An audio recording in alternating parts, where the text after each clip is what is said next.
it's kind of the tonic there. Always nice to finish on the one. Right? Yeah, exactly. Trying to. It's the music. The music transitions present in my mind. Man, Uh, I've actually been doing a music thing this week and realizing that the transitions work perfectly, except that they're an eighth note later than they're supposed to be. oh And no. so you sit there going like, oh yeah, what what's happening here? everything's everything's in time with a new piece, but it's all just shifted one eighth note Yeah. slightly. Man, I'm really zoomed in here. Let me think of- Big personality, mate. Is that what it is? It's gotta. I just fill the screen. Yeah, that's. I was thinking about that recently. Um, when I was. It was. Because like sometimes with creative production, you do so. There's like happy accidents, right? Where it's like I remember on a piece I was copying a section over to another part of the piece, and I got off by one track, and then like the wood blocks had like the melody, and it was like, actually, this is kind of cool. I love that. It's so That's good. Sometimes you just gotta paste stuff around and see what happens. yeah, that was something that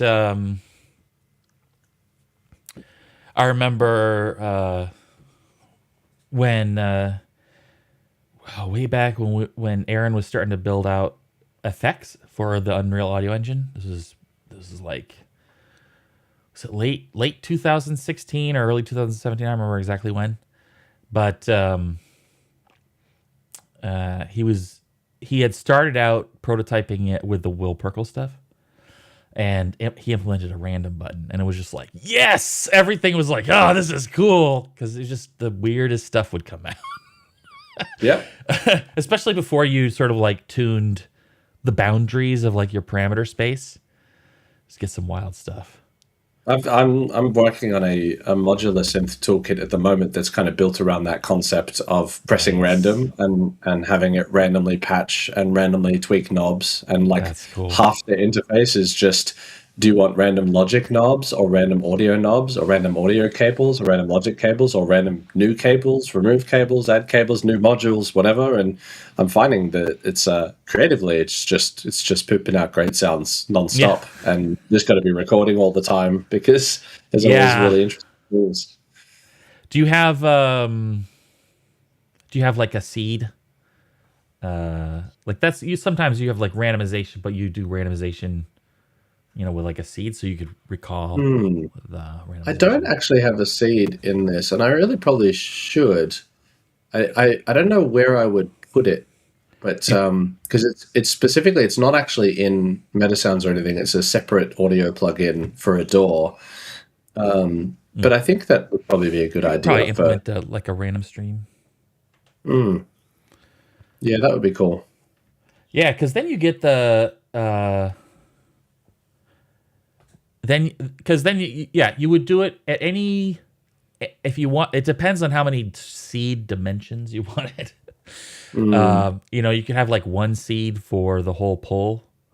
Like every random function gets the same seed, or you could do it however many times. But the nice thing is logging it, right? Like you hit that random button, and then what it does, instead of doing it does the random seed, and then feeds that seed to the random functions downstream, and then yeah.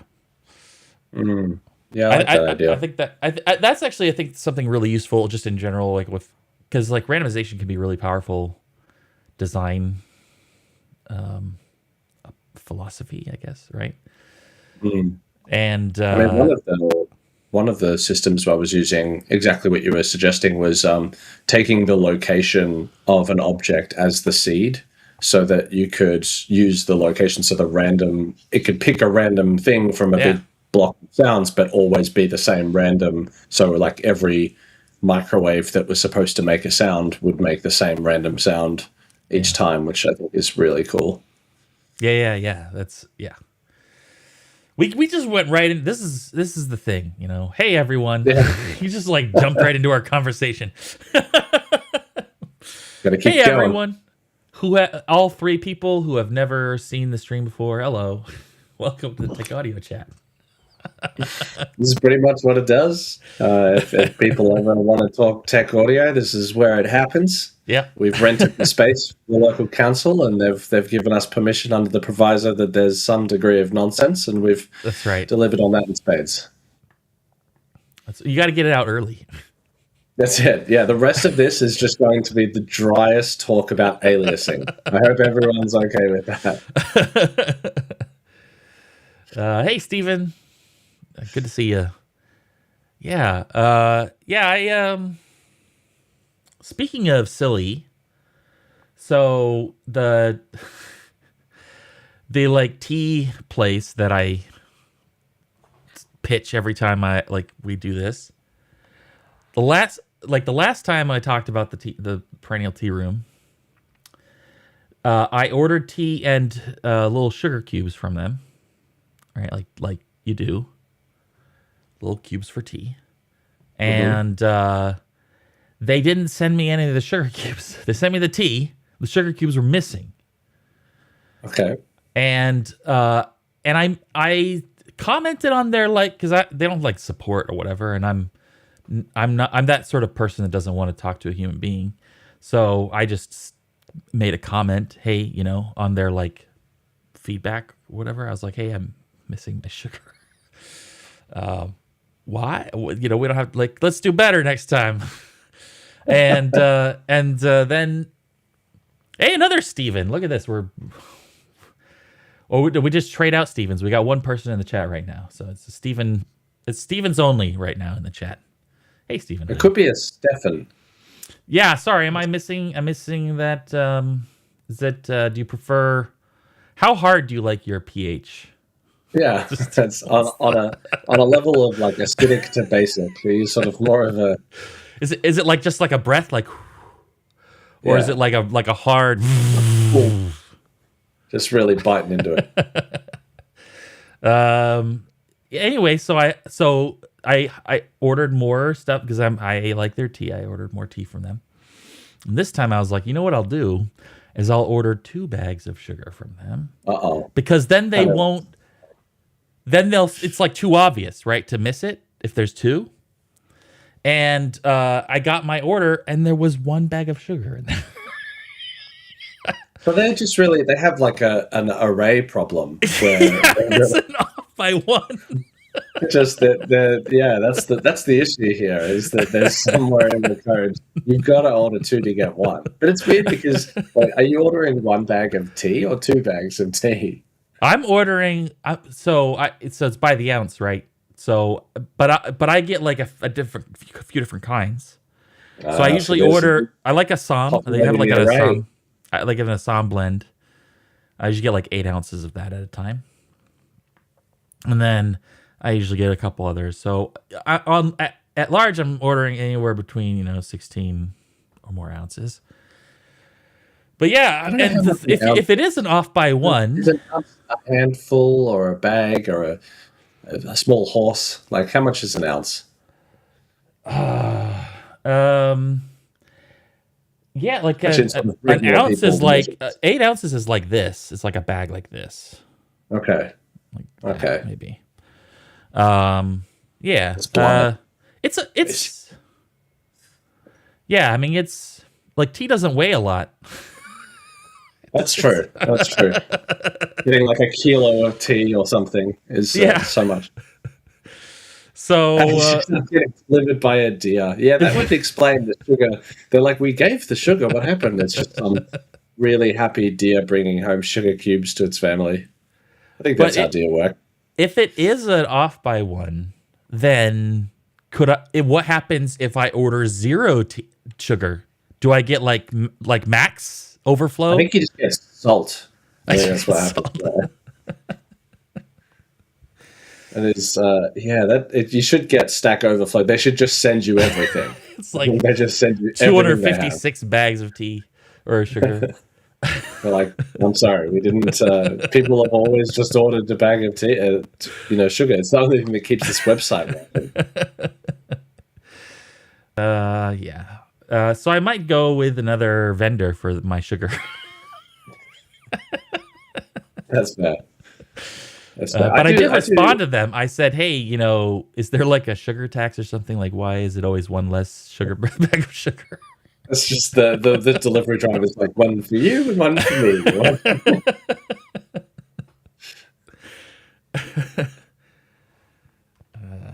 Yeah. So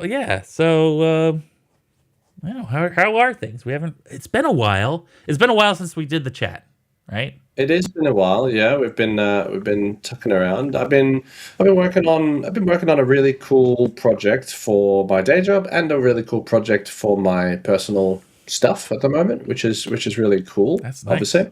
Yeah. The day job is we had our big keynote speech at Unreal Fest Chicago. So that was really really great to see. I worked on a few different projects there that sort of all got some headline time, so that was nice. Really nice. Did you end up going? I didn't end up going. I really wanted to go. Chicago has been a place I've really wanted to go for a while, but with tax time being now, it's just I'm buried in business paperwork of like I had to pay like $85 to have a meeting to let people know that the shares of my company are still worth $12, and I'm like, okay, yeah, I can see why I need this meeting. Yeah, that makes sense. So there's just business stuff there, but gearing up for starting this plugin, distributing some plugins. Which sort of dovetails into some of the stuff I'm sure we'll talk about today with pipelines and the amount of just stuff that you need outside of, you get the DSP done and you think like, great, I did it. And then I've been building like a licensing thing so that I can, do trials and all that sort of stuff, and just evaluating a lot of different services, looking at like, what does Shopify do and what do all these other companies do. But the sort of tagline of it is I'm writing this modular system because I started playing with the ARP 2600, but finding that for sound design stuff, it's just a little bit slow to, you can't like push stuff into it and get lots of wacky results straight away. It's more of a slow burn, put my headphones on, make a cup of tea and sort of sit there and have a play. And I really enjoyed that part of it, but I want something that can kind of give me some random results a bit quicker. So I'm building this modular framework that lets you drop in a bunch of modules that you like and kind of just hit random, and it'll just randomly patch things until you like the sound of them and be recording the whole time. And it's great for, sci-fi little chirpy effects and things like that. But the fun thing about it is each of the modules I'm kind of naming after someone that I've worked with or a sound designer that I have been on a project with or something. So like your module is called Perennial. Awesome. I've got a module.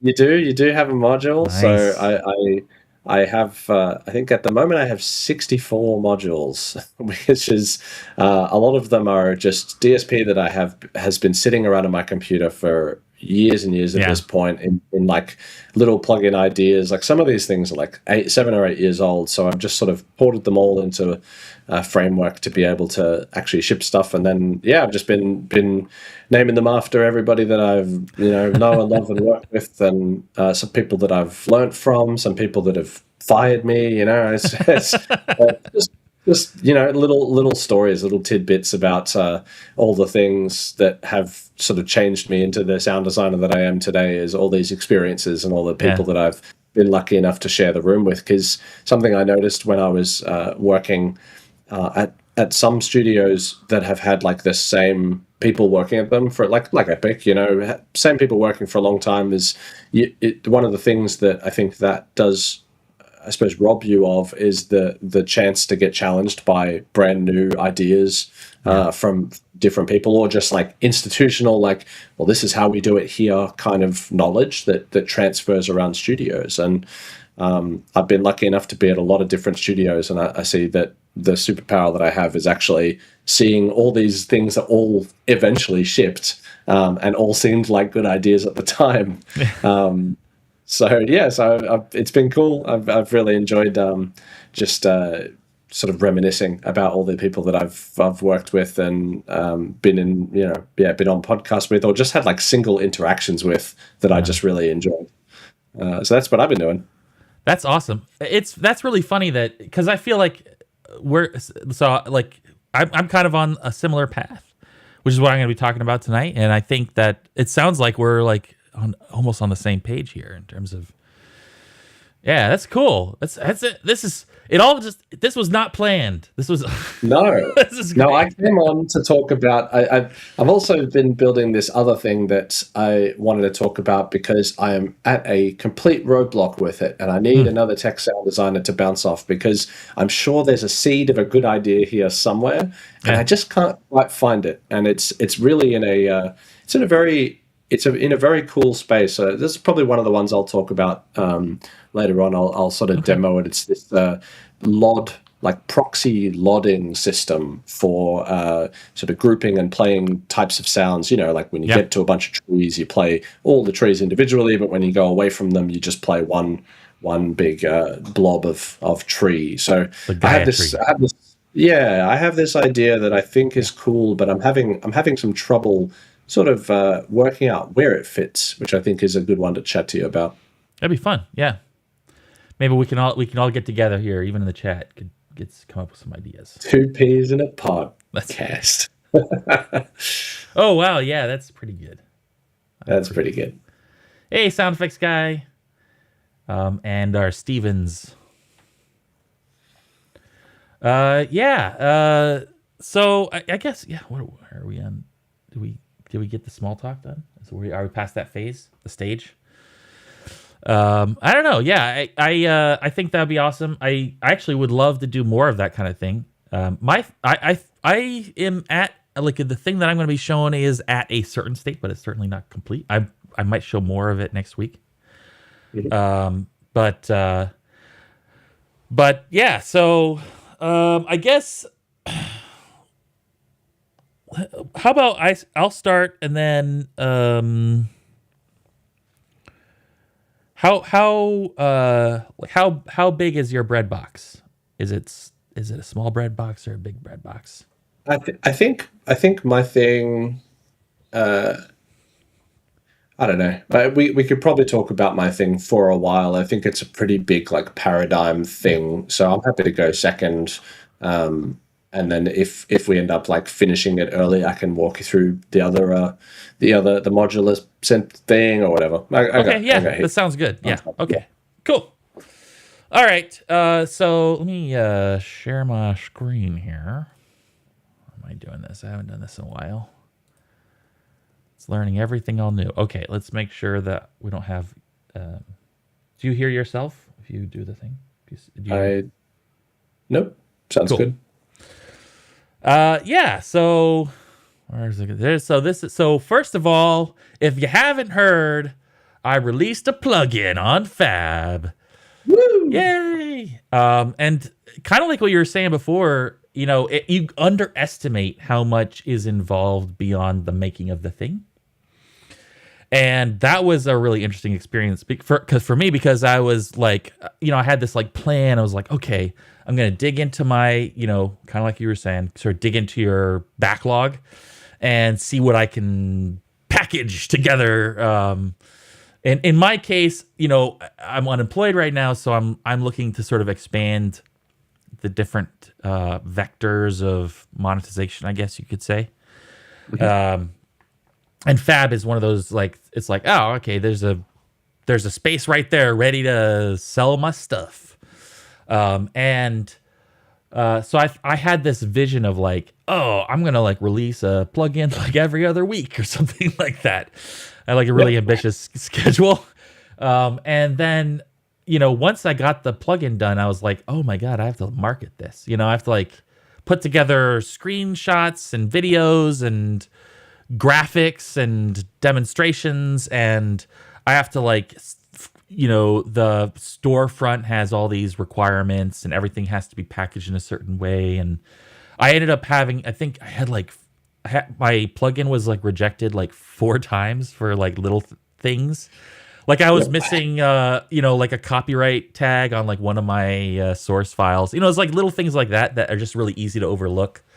And so it just took so much. It ended up taking like 2 weeks from like when I was basically done to releasing it. So yeah, there's always and I didn't even go into the space you're talking about, which is like, how do you do licensing management, and I'm sort of like gifted this like built-in EULA, right? A little bit easier for that. I mean that it is kind of a good thing if people are trying to like get into the space. I mean, I've sold plugins before, and like audio plugins, and been a part of these chains before. It's definitely not something I think people should just try and jump straight into. Fab is a really good place to start that kind of journey. Although, like you said, there's a lot of like little manual things that you gotta fix, and sometimes I don't know what Fab's backend is like. I know when you're submitting stuff to Steam,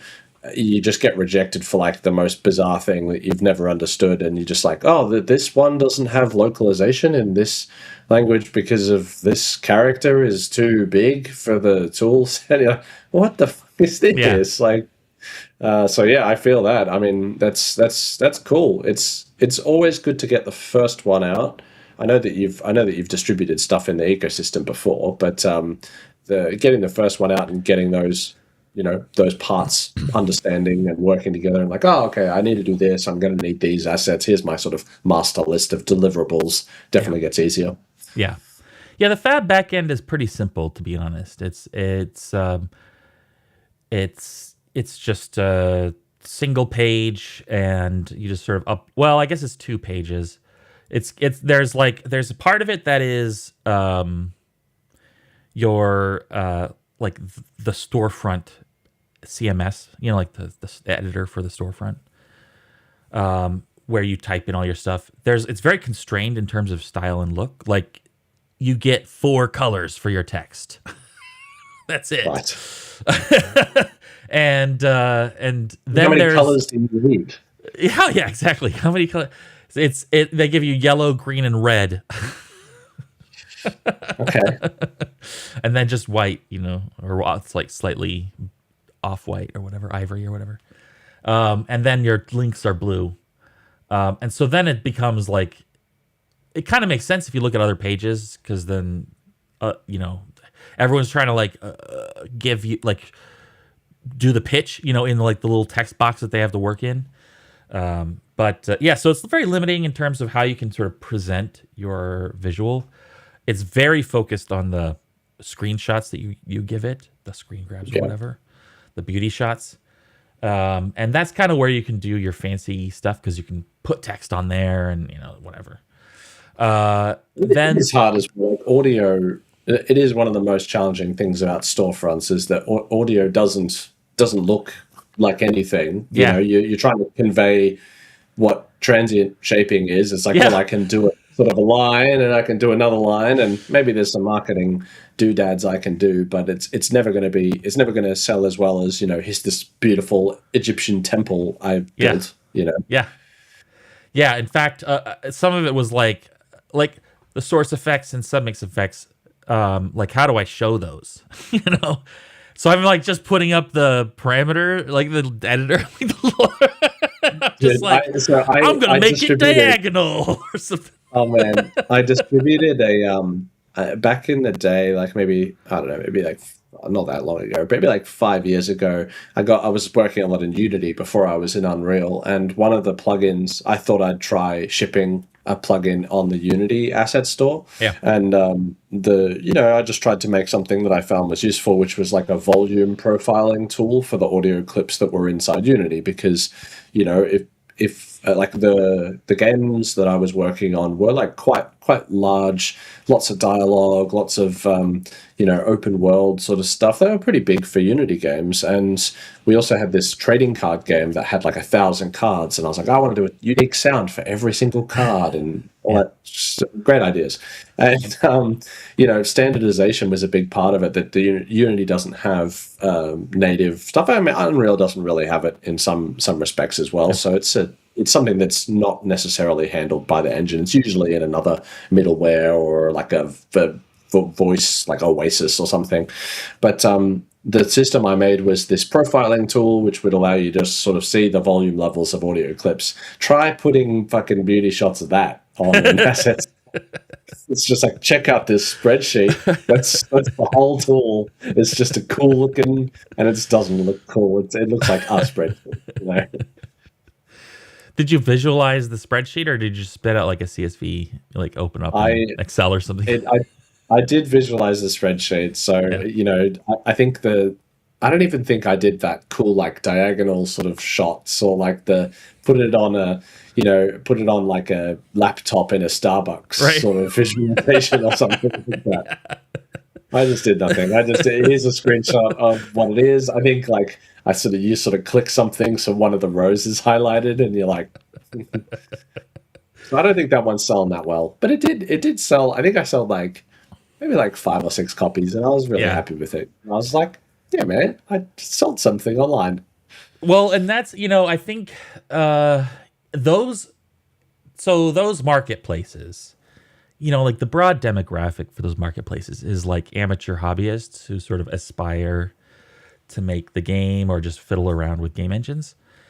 And that's like the most, and so there's, so what, this kind of tool appeals to a niche, in my case, like a transient shaper is such a specific sound design or music production tool that like it's not even gonna accidentally appeal to like a game developer, right?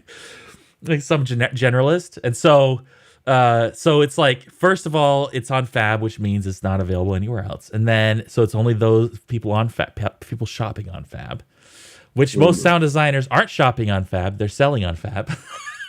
Yep. And then it's only it's only available on 5.8. So nice. So the audience just gets very small here. That's just what it is, though. Like, I think at the end of the day, it's a thing where people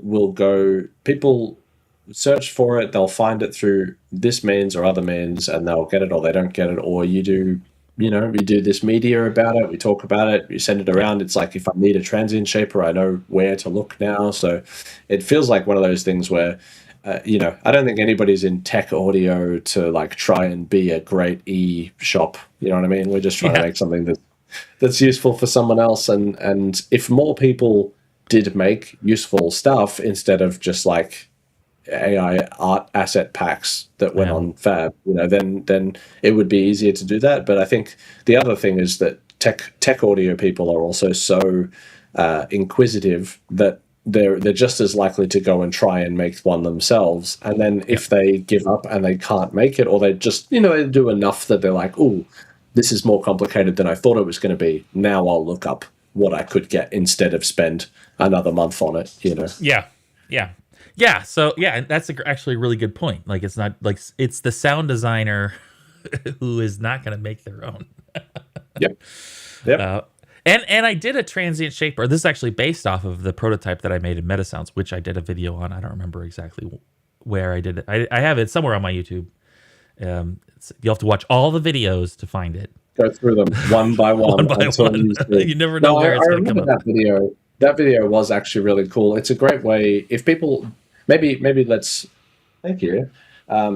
Maybe we could start with an overview of like what a transient shaper kind of is, how it's different to a transient designer or something, or just like what you might use it for in games in general.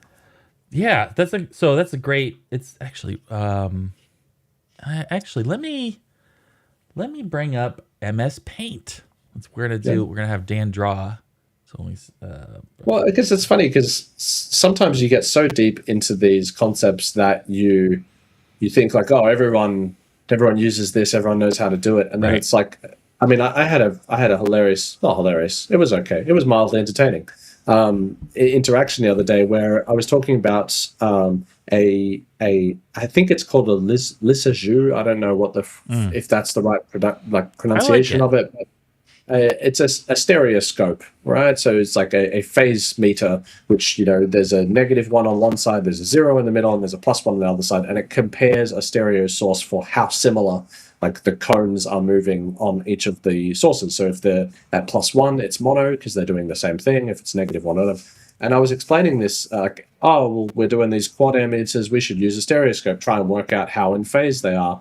And as I was talking to some people that I was asking, they were like, I've never used this before. And that was, as like a recording engineer, like a classically trained recording engineer, that was like a huge part of my workflow for doing drums, was getting everything in phase for the overheads and everything. And I was, for a second there, I was like, how could you not have used this thing before? And then I was like, well, because audio engineering is huge, and there's many techniques that you've just, if you don't need them or do them, you'll just never need them. So some people might have used OTT forever, and they're using a type of transient sort of, and they might think, yeah, that's a great transient designer, and that's all I need. That's not really. It's actually two types of compression, so.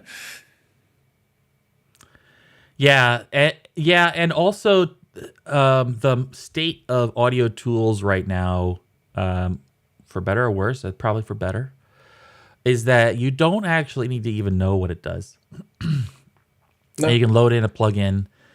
Generally speaking, you can load in a plugin, and it will usually have initial patch or setting that is either nominal or decent, and then they'll have a set of presets that you can surf around and just sort of see which ones you like, and those can be starting off points for exploring the knob and parameter space, which is awesome, actually. And that you could do that without knowing what it is, start coming into it. And with any luck, you'll learn, because you'll be like, oh, when I turn that knob, it does this thing, So one thing so this is actually something really interesting that I learned, the difference between a transient shaper and a transient designer, is that transient designer is a trademark of SPL. Really? Yeah. There you go. So my plugin was originally called Transient Designer Pro. And then I was like, wait a second. Yeah. That's a good tip. I need to change some there's some terminology I need to rewrite. Yeah. Transient shaper is the sort of generic term as far as I can tell. I hope I don't get sued for it. But a lot of companies will have funky branding around it, So that's but I can talk about what mine does, and the general idea, which I think is really cool. And that was actually part of a reason I wanted to pursue it. Is it's a dynamics processor that acts a little bit different than compression. So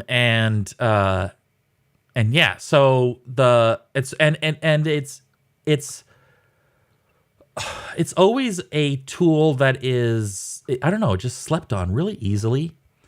Like, people will talk about, like, when someone's like, hey, what's your favorite plugin? They'll usually go to something flashy.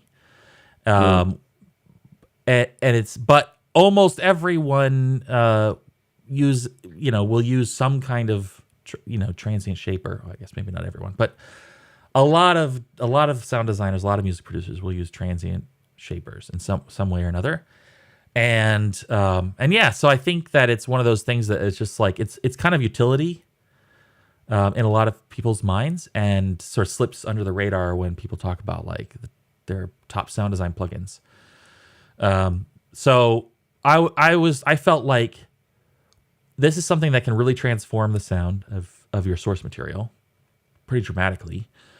And a lot of folks use it in their design process. But where is the real-time parameterized version of it? Like, that's, to me, was like, why don't we have this? This seems like an easy thing to bring in, and a lot of like one of the challenges at Epic, because they've got this whole Fortnite ecosystem now, was like, how do you reuse sound? Like, do you need like you've got 7,000 pickaxe sounds. Like, do you need 7,001 pickaxe sounds? Right? You could probably build another unique pickaxe sound from the 7,000 sounds that you have in there right now. So, it's like that kind of thing where, when you're looking at scale and you're trying to recycle sounds, it's a really easy way to recontextualize your source material. And we can get into some examples. I don't want to spend a lot of time there, but I do want to sort of talk about like briefly what the effect is and how it works. And it's such a cool idea that it's just really enjoyable to describe. I like talking about it. So let's say this is this thick enough here? Let me do a dark gray here, because I want to make it so that I don't have to like zoom in. Let's see, we go. Where's the size on this? Where is the size? Is it? Do they not have size?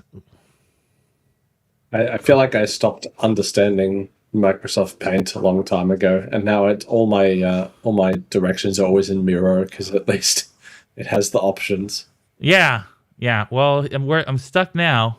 Okay, here, we'll just do this. I'll just do it. I'll just do it dark here. So we'll do.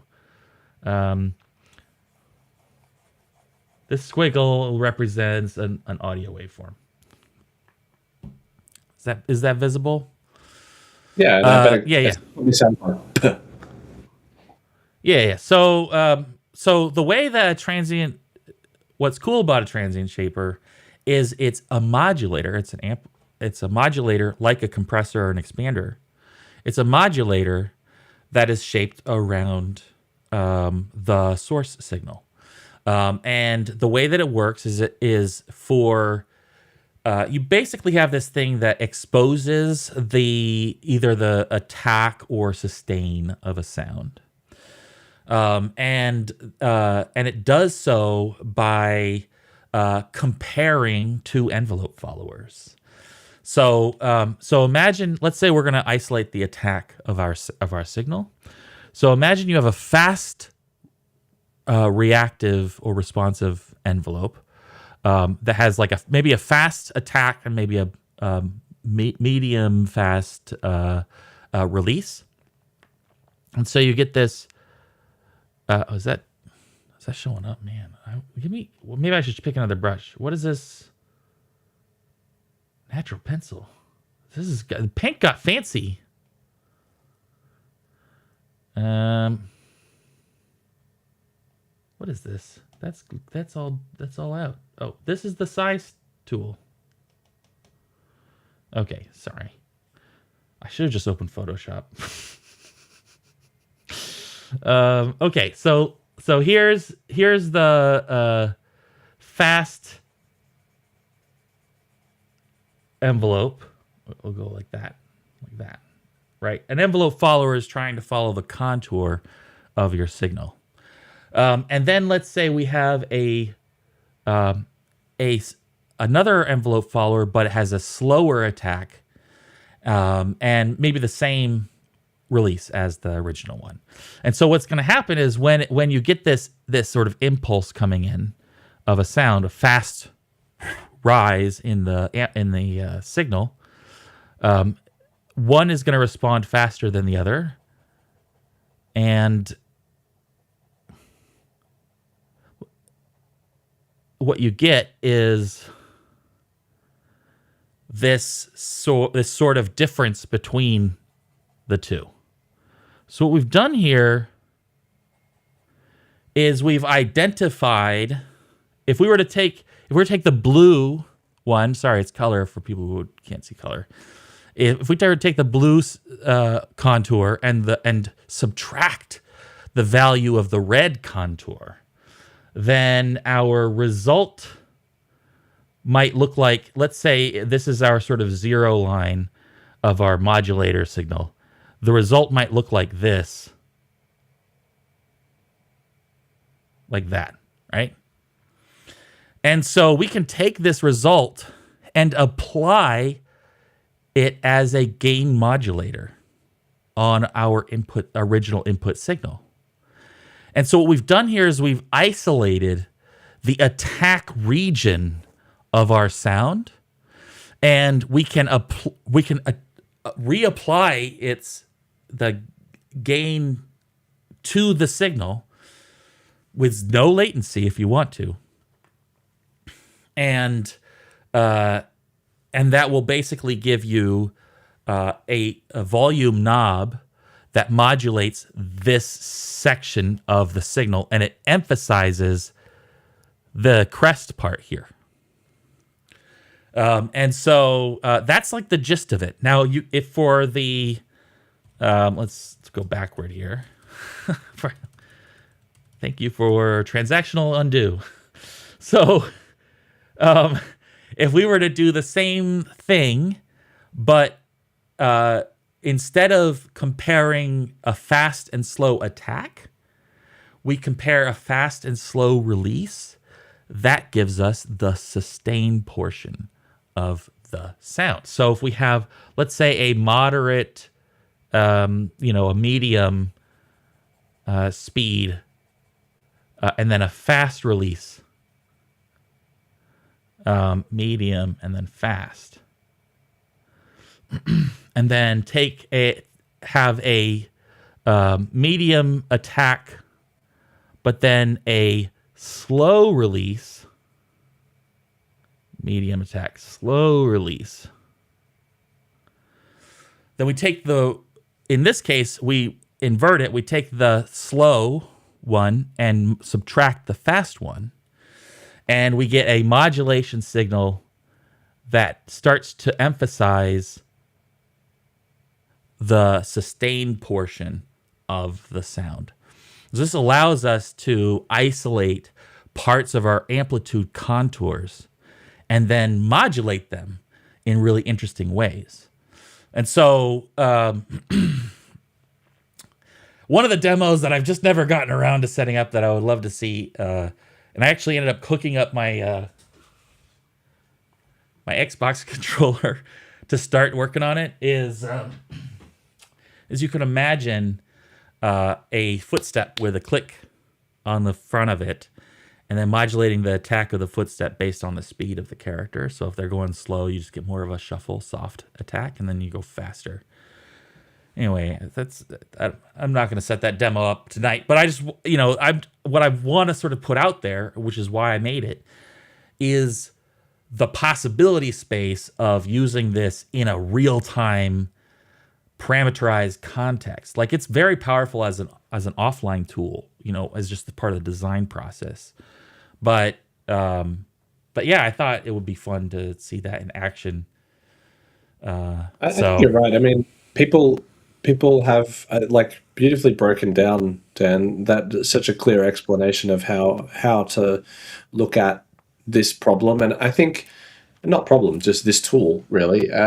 One of the misconceptions with transient construction, design, manipulation, shaping, is that people think it's just something you use on hard hits, and it's the thing that makes gunshots more aggressive. And it's like, yeah, it does, it can, but I think the way that you're proposing it at the moment of we can use it for the more subtle effect, for the fact that it can smooth out sounds, and for that as a runtime variant, I feel like it's a very powerful tool for exactly what you said, for modulating footsteps, so that you don't, you can still record your shuffles and your runs and your sprints and your scuffs. You can still do all of that, but getting more detail, instead of recording more versions of the same footstep, just have it react to what the player's doing. And I think, Unreal's got all of the information about the trajectories of the character and all that sort of stuff going on nowadays. That does feel like a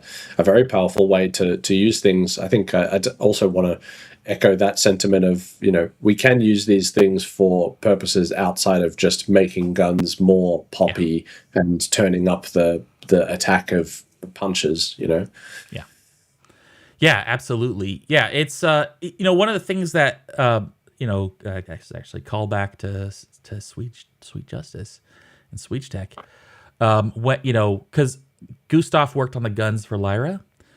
Gustav Rothman is awesome designer, and I kind of let him do whatever he wanted on Project Lyra. And one of the things that I thought was really interesting that he implemented was a compressor on the guns based on distance.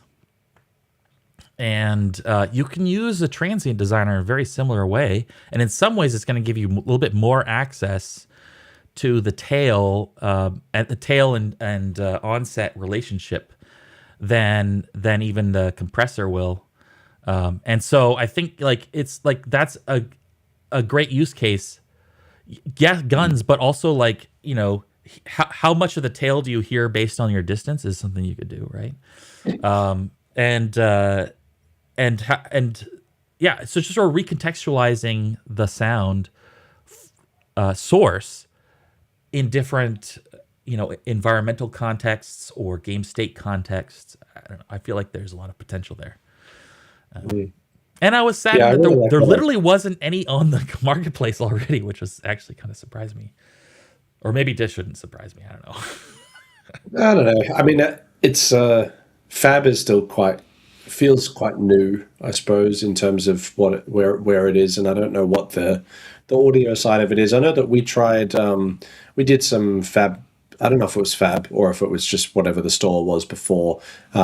We had some products up there, and then I think we ended up just going with a different distribution process, just because working with teams, everyone's got different requirements. But I mean, that compression on the tails thing is something I built into a reverb for exactly the same reason recently, of trying to get the reverb changes isn't just turn up the reverb and they sound far away. Sometimes you need to compress more because they're distant, and then turn them down, but have them more compressed. And I mean, the ear does really strange things. So I think exploring transient design or shaping in this, I mean, I have to really fight. I know, right?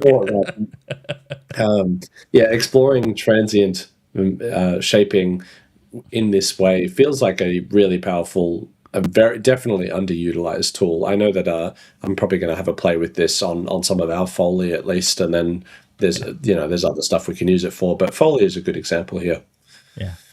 Yeah, you can get some really interesting. You can also get some weird stuff. It can get really sound designy, especially when, there were a couple of there. So there were in the design process for my effect. There are two things that were kind of interesting revelations, and it was actually also an interesting part of because I did a testing, user testing, and I had only 2 people actually submit feedback. And one of the people had I wanted more sound designy kind of experience with the tool. And so there were 2 things that I ended up that helped toward that. One was the analog/digital mode, which is an RC. So the analog mode is like an RC timing circuit constant that is used to taper the rise and fall shape, I guess you could call it, and it's to mimic the charge and discharge of a capacitor or resistor circuit, and so in analog domain, you get this constant where in your first time slice you'll get 67% or so of the, was it 62%? Sorry, 62%, 62 point something percent of the charge. And then it's sort of time slices off of that. And so so instead of getting like a linear shape, you'd get something that like this. It's sort of like that probably. And similarly, instead of a down, you'd get something like this. If that makes sense. And so instead of like a triangle, like a linear charge up time and release time, you get something like this, like that. Sort of like a shark fin. Anyway, so I put the envelope follower. So this envelope follower, I used the envelope follower that was already written in the Unreal DSP library. And it had an analog mode, not analog. I had to learn about it, and I'll explain why in a little bit. But exposing that to the designer allowed more sound designery type effects by just being able to turn that off and get like a snappier envelope following shape. And then also allowing the designers to access to this is like the more difficult part of which may be a dumb thing, I don't know, but no other transient shaping effect that I've seen so far does this. And I just literally exposed the envelope timings to the user. I was like, you can tune the envelope followers as you please. There are some rules about how, like, there are some common parameters that are shared by like the pairing, but beyond that, you kind of do whatever you want, and you can go, really short zero time, zero time, or like really long times. You can do weird stuff, and I just kind of make that available to the user, and so you can get some weird. Like you can get some weird fluttering on like bass and stuff like that, where it's like, and so I think there's some fun to explore there too. But it gets into, it's kind of like almost like audio rate frequency modulation. And it's like there's spaces where it's like you can get a really musical sound if you follow a bunch of rules. And then if you get outside there, then it's going to be spaceships for like days, so. So I temper your expectations in exploring that area, but yeah, I don't know if that's a good idea or not. Like I've seen these parameters exposed in like a fuzzy way to designers.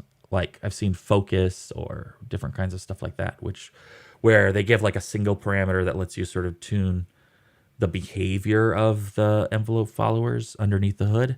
But yeah. So I don't know. It's like one of those things. Well, it's tricky. It really depends on the user, and I feel like the space that it's in, like where it needs to operate, having some of those exposed is probably more sensible than if you did a transient shaper with a lot of those exposed in a door, where you are trying to get something generally more predictable or more musical or more whatever. But that's the tricky thing with all DSP is like DSP under the hood. It can often be quite simple in terms of what it's how it works is for envelope followers or whatever, however you want to go about it, and then how it's exposed and how people use it, all the controls that you provide changes the entire thing. I mean, there's how many EQs out there in the world, and they're all pretty much the same EQ, but just the UX of them gives these different responses or gives these different perceived different behaviors. So it does feel like in UE, having something that has a few more parameters exposed feels a bit more appropriate than if I saw the same thing in a music framework. Yeah, I think that's a really good point, especially since there was that recent thing about like mic preamplifiers that comparing ultra expensive and ultra not expensive mic preamps to, and I think there is something to the UX of things, in that like for example the sort of your Pultec EQ style, where it's like, oh, you're turning a knob and then it's making broad strokes, like it's very and maybe non-linear slightly, but it's like very broad, but then it's like you've got a different type of EQ, like maybe an SL type of EQ, and then it's like you're getting these surgical, bumps and stuff like that are completely impossible on this Pultec, and the sort of surgical thing gives you a lot of power, right? But it doesn't always give you consonant results, right? Sometimes, so I think there's something to that where it's like, how random can I turn the knobs where I will like the result? Yeah, it's like a multiband. Multiband is probably, I think, multiband compression is probably my favorite example here of like multiband compression. If that isn't a one knob thing, when it's a one knob control where there's just sort of one and its amount of whatever, Right. it can sound really musical because it's just kind of all very even and it sounds exciting or something. And then when you actually expose all the bands and all the attack times and the thresholds for everything, you can pretty much ruin the thing you're trying to do. Yeah. Really, really easily, because like it's just hard to perceive and you get deeper down the rabbit hole really, really quickly. So it feels like, I mean, for plugins, it's almost entirely UX. That's why you can have so many flanges and so many phases and so many distortion pedals, because it's really just, yes, I could probably get exactly the same result from two different distortion pedals, but if I used a decapitator and I click the P button and I turn it up, like that's the sound I want, even if I could make that sound with a bunch of other plugins or a bunch of other things. So it does feel, it feels cool. Sounds like it makes sense to me. Also, it means there's space for everybody, right? Like that's that's my takeaway at least. So I want to. So one of the things I want to talk about is So I put this out there. I put this thing out there. I posted on LinkedIn or whatever. I get a lot of engagement on LinkedIn for some reason, or maybe that's what just LinkedIn is telling me. It's sort of pump up its platform. But but I put it out there, and I had someone was like, can we get it for Wwise? And I was like, why not? Like, what? Maybe, sure, maybe. And so what I've been working on, and that's kind of what I talk about today. I think it dovetails into what you've been doing, but I'd like to get your thoughts also on it. Is I've been like, because I mentioned before, I'm using all these like libraries that exist in Unreal to build the thing, and part of that, the power of that is that all these resources are compiled out to every platform that Unreal supports. So my Transient Shaper Pro plugin will work on every single platform that Unreal Audio delivers on, which is great, right? That's very convenient for me because that's a big headache. But if I want to deliver on multiple audio engines, then I need a framework that is not tied to any given audio engine. Or I'll be basically re-implementing the effect wholesale in every audio engine, right? And also that, there is a kind of consistency thing. Like if I'm to say, hey, this is the same effect in every place, and I'm using like an envelope follower that has this particular timing constant, an envelope follower that's got a different timing constant, that could change the way that it responds, and it would create an inconsistency. And so what I've been building over the last couple weeks is a kind of audio engine agnostic test framework, I guess I could say, because I want to be able to audition. I want to be able to sort of test and audition my effects, my DSP, outside of any given audio engine context. And I don't want to build an audio engine. No. Why not? It's so easy. So that's what I want to talk about, actually, as I want to sort of go through what that's been like. And last night I had like I got in a black hole on trying to see if I could rush through implementing an actual Wwise plugin, because I got the Transient Shaper. I'll talk about my journey, but I got it all set up out like in my own little test framework, and then I've been going through like the absolute shenanigans to create a Wwise effect. Yeah, So people just when we get it in Wise, and you're like, I don't see why. Oh, okay, yeah, sort of. Yes and no. I've had the same thing actually recently. I've been doing some Fmod plugins, mhm. and there's a lot it's capable of. There's a lot of good things and a lot of bad things, and it's just one of those things. It's really hard to estimate until you start trying to do it how much time this stuff is going to take and Yeah.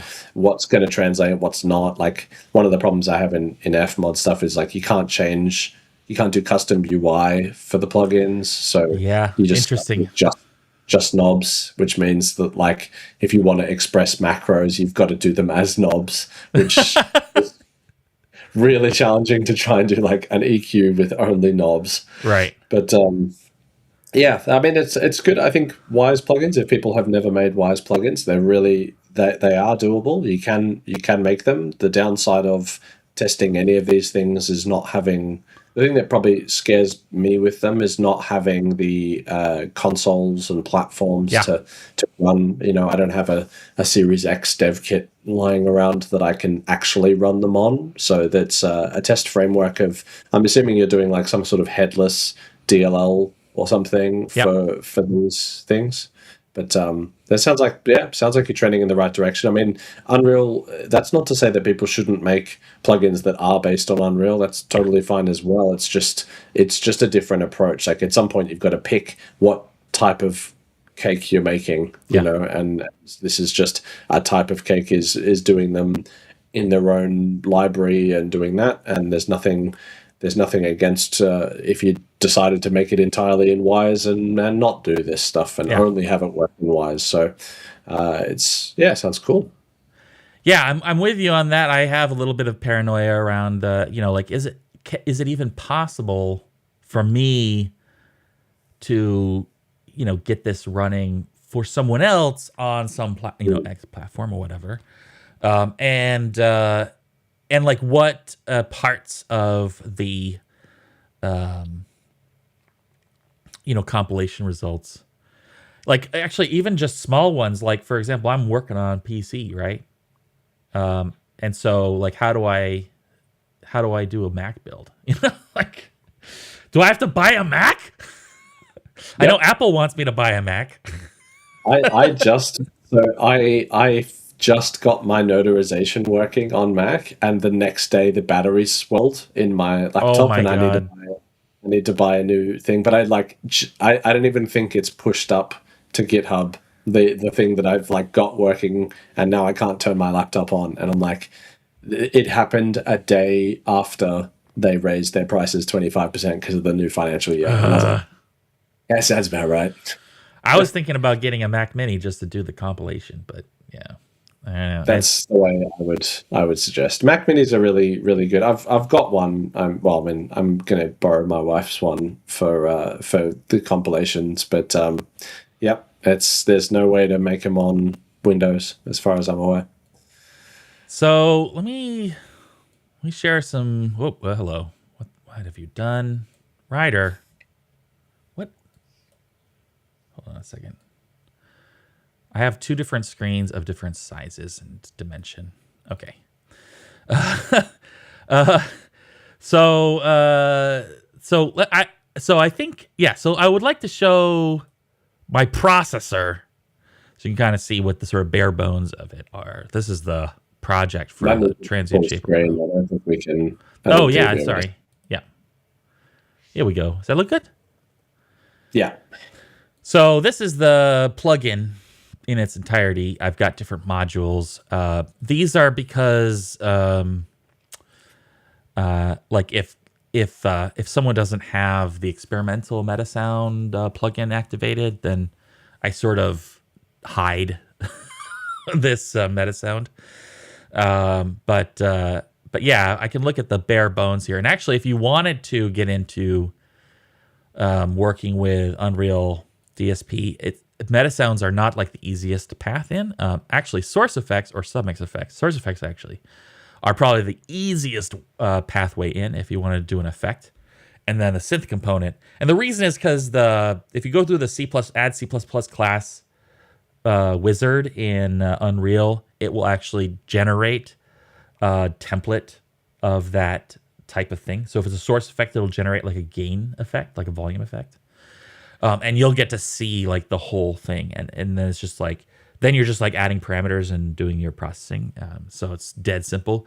Doing meta sounds is kind of a pain in the butt because there's a ton of boilerplate that you have to add. And if you don't know what you're doing, it can break it really easily. But in fact, I joked that this could be done like a code gen win form or something like that, because so much of it is boilerplate. And actually, I feel that way, by the way, now about Wwise effects. There's so much, like I have to put my parameters in like 5 different places. It's such a pain in the butt. Yeah, it's a lot. I think so. I've been making some submix effects recently, and I think they're really easy to make because you can pretty much do them a single header and single source file, and really not very much boilerplate. I definitely encourage people to look, if you're getting into DSP or getting into just extending the engine in general. If you're looking at source code, starting with submix or source effects before you try and make metasound nodes, because metasound nodes, like you said, there's just so much boilerplate. And like I get it, it's trying to do a lot of stuff, but it's all very opaque stuff where you're like, I'm making this node which needs a bridge, which needs the registration time or something. Yeah. So here's my effect. This is the actual processor. This is the process block. So this is what gets called every audio callback. And this is basically what I described. So I have my 4 envelope followers, and 2 for the attack, 2 for sustain, and they generate their signal, and then I do some difference, as I mentioned before. And there are a couple things. The other thing that was very useful, sort of a revelation, last minute revelation, was normalizing the difference. And what that does is it kind of explodes the region, the modulation signal region. So I normalize it and then clamp it. And that gives me like this very highly like magnified look of that particular region. And it really makes the gain very responsive. But yeah, so this, and then I just, I have linked mode just takes the maximum value of the channel, different signals from the different channels. So if you've got stereo, then it'll just take like the max value of the stereo. If you quad, or it doesn't matter however many channels you've got. That's like the easy way. I could have done like an average, or I don't know, something like that, but it just seemed like a practical way. And I've also noticed it's kind of fun if you've got like, you can set up the meta sound with like 4 channels and then pass some other signal through like I was passing sine waves through the extra channels and getting like a drum beat that like was modulating my sine wave signal. It was cool. Anyway. Yeah, cool. Yeah, exactly. That's actually one of the things that I didn't end up doing, which I might do later on, is like add a modulation signal output, so you can have like the signal into your graph and do weird stuff with it, like frequency modulation or something like that. Anyway, so this is but all of these, like a lot of these functions like array, subtract. These are part of a audio array library of like optimized. Like if we go to those, is that the SIMD stuff? Yes. Yeah. Yep. Yeah. Exactly. So it's vectorized and for the right for the compatible CPU architectures. So it's a lot of optimizations, and so it's a very convenient library to take advantage of, and then also Unreal already has a pretty robust DSP library of filters and all the sort of stuff that you can build your processors off of. That I'll have also, like, the people that work, like I greatly admire a lot of the people that wrote those DSP effects, those DSP processors. And like I remember when we hired Phil Pop, In fact, if you go to the 425 Unreal Audio live stream that we did, you'll get to see Phil pop in his like one only live stream appearance. And we had him like, I forget what it was, but we had him describe, like we had him explain some effect. It was like convolution or something like that. And he did an amazing job. He's a brilliant guy. And I remember like the first thing he did was like optimize our plate reverb that Aaron wrote.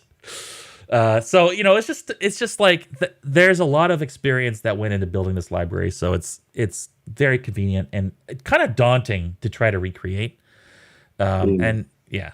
Anyway, especially with audio effects a bit like that. The underlying DSP sounds simple. Like, yeah, just take this sample and take the last sample and compare them. It should sound pretty straightforward. But then you think about doing them as much, like as fast as you need to do them, and all of a sudden one less machine step ends up being a huge optimization over time.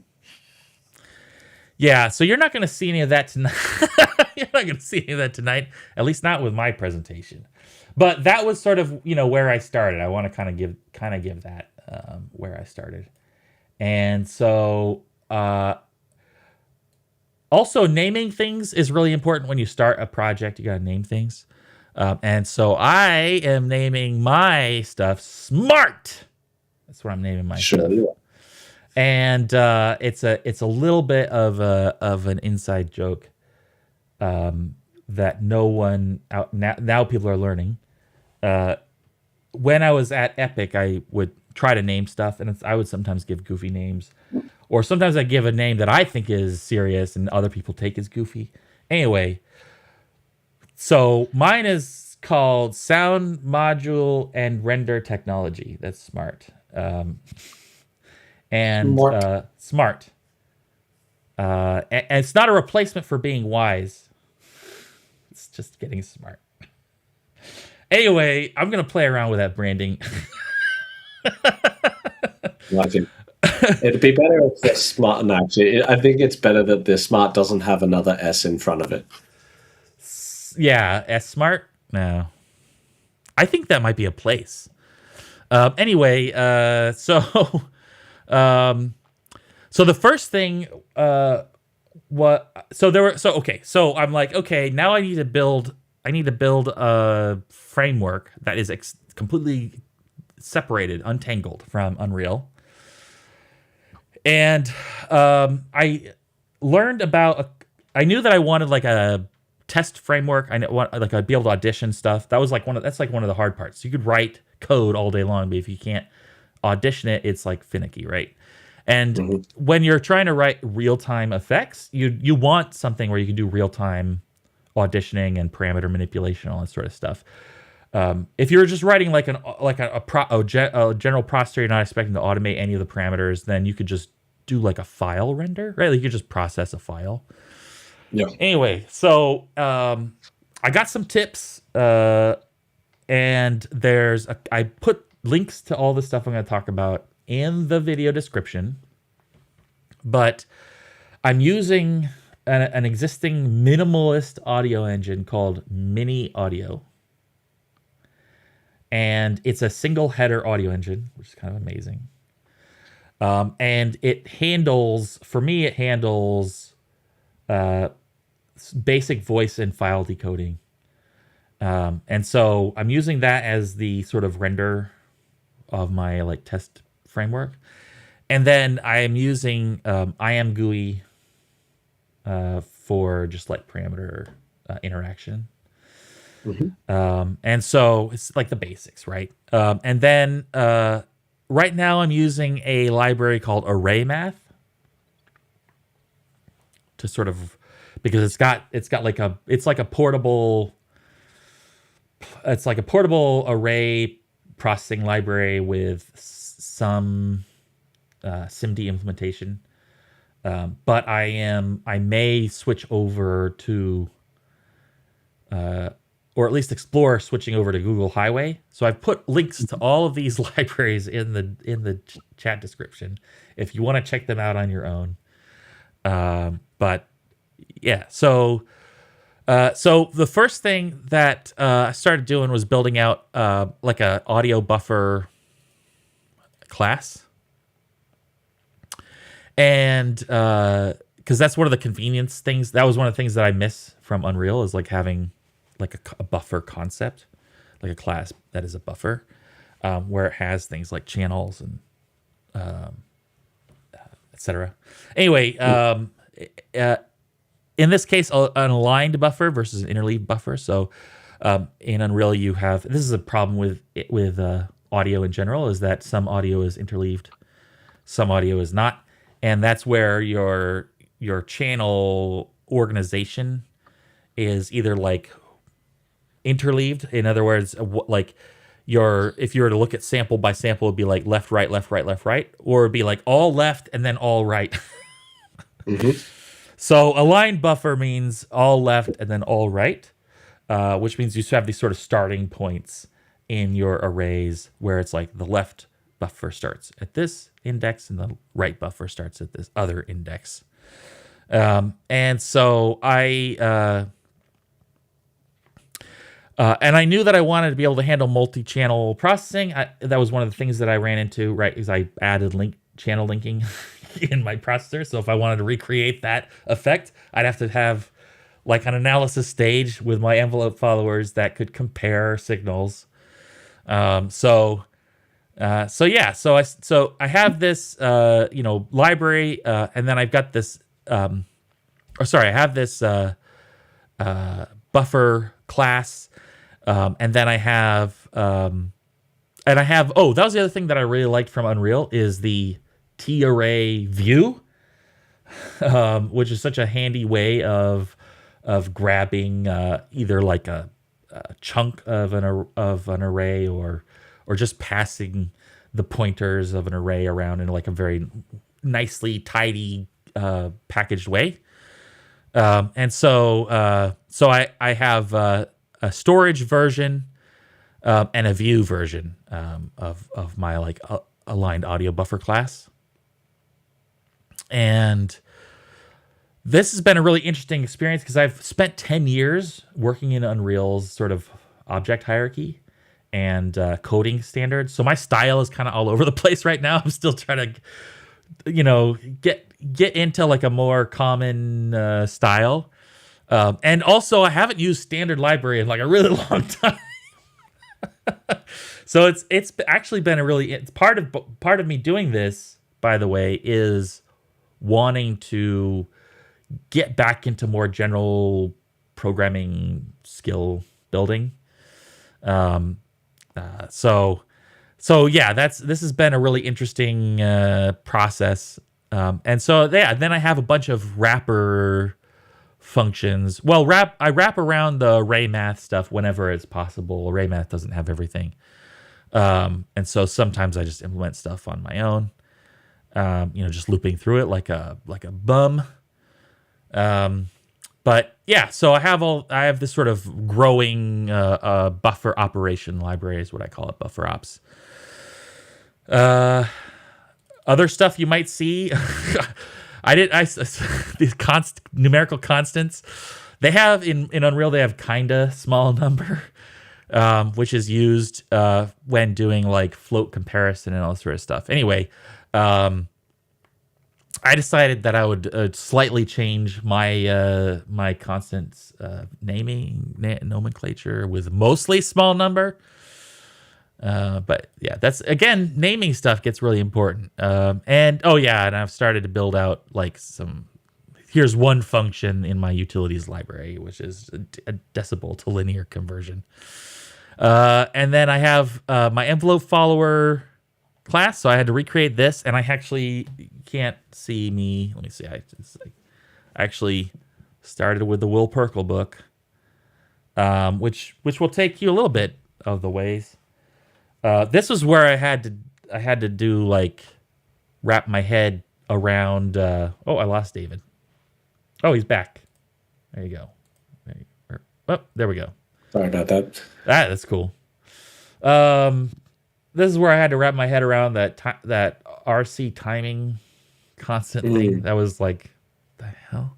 Because I see the constants in the Will Perkle will be like, here's the number. I'm like, when you see a magic number, you're like, what what is it? Where does this come from? And is it Mm. what I want? I don't know if it's what I want. And then I'm looking at other, like the Unreal has different numbers, and I'm like, what is going on? And how do we arrive at this? And then you have to start digging into it, so that I can arrive at my own like magic number, right? Yeah, the magic numbers are tricky. Like, oh, my sound's not. My sound on? Yeah, you can hear you. Oh, sweet. Okay, it's just the UI for my little microphone thing doesn't work. Oh, The magic numbers are really, really weird in audio because they are usually based on, some physical capacitor drain or something. right. But Yeah. it's really hard to find where that comes from. Like, is it still effective? Is there like some byproduct thing that happens? Like the companion book, I wouldn't say I recommend it because it's really, really dense, but there's a book by Julius Smith, I think it is Julius Smith III, called Physical Modeling or something, and it's a much more math heavy book, or maybe the Miller Puckett math book is another good one for, like, if you ever see a magic number, then you just like go to Miller Puckett's textbook and you'll find that magic number somewhere in there, and you're like, there it is. And it's like a way, it's like, yes, we could do the calculation, or we could just use this magic number, which is like 95% right based on the value of the sound being, in this decibel range, and Right. then it'd be a little bit different outside of that range, but right here it's perfect. So leave it here, don't change it. DM me I know the Joss one. I might even have the Joss one somewhere. I have a lot of books that I haven't read yet. But yeah, DM me the links or whatever. I'll put them in the chat so people can explore them. Yep, will do. I know the Joss stuff comes up all the time when you're just searching, because he's got that huge, it's Stanford or whatever, like, right? Is that where he worked or whatever? There's like a huge, like, I don't know. It's just a massive, it's like a book online basically of all these descriptions of the math, of DSP math and stuff. Yeah, I think it's, I'm trying to find UCS. I think there's a UCSD link thing. See if I can find it. But I'll DM it as well. Yeah. There's a few places online. I don't want to share one that's like actually some pirated thing or something. Right. Anyway, yeah. So this project is like my DSP core library, and this is this sort of base classes. I mean, I don't know if the envelope follower should be here, but it's more of like a underlying processor class, at least the way that I'm using it. I have and then I have like an interface for my actual processors, which is dead simple. And it's sort of like a get parameter set, because the processor is going to have some number of parameters. And so you'll have these calls to reset, initialize, or process. But then also it's, I want the the client, I guess you could call it, to be able to get parameters from the processor definition, right? Mm-hmm. And so and this was also, we'll see how it works, but the hope is that this will make it easier. The idea is that it'll make it easier to sort of interface downstream with some unknown audio engine. Mm-hmm. Yeah, because I guess what you would do is you'd write like the smart wires, and that would be all of the wrapper code that you need to direct parameter information around, or something for whoever like wants that, it. Yeah. The plan. There's the plan, and then there's what happens. So we'll see. Perfect. Yeah. So then there's like a parameter type and description, and that keeping it simple right now. This is an area that could grow in the way that it's defined, but yeah. And then the the parameter store is basically how we interact with the like the live parameter. And this has been an interesting one for me because before I worked at Epic, I had done C++. I've actually I started doing C++ in high school in the 90s. And I tried to pursue it in college, but I actually ended up switching over to creative writing for reasons. I liked coding, but there were C++ really just broke you down. Actually, it was multidimensional calculus and electromagnetic flux, which maybe that makes me a baby, but those were the ones that actually were not something I was. I don't know, whatever. I wasn't ready to tackle those. Anyway, so a lot of this process has also been relearning about like newer versions of C++. And this one freaked me out because we don't even I think we have it in Unreal, but Unreal there's like so much going on and there's so much legacy architecture that I don't think I'd ever used or interacted with, or if it was wrapped around an atomic type, right? So like that's sort of new for me, which is really interesting, and kind of like it scares me a little bit because it's so new for me. Because like thread contention is such a huge deal with audio and GUI interfacing, but also just like in games and stuff. Yep. And so yeah, this has been an interesting experience, and I'm just sort of trusting the process right now and hoping that it does what it says on the box. And so I started out with a simple gain processor. That's always like the best way to start out, is like, I just want to change the volume of the thing.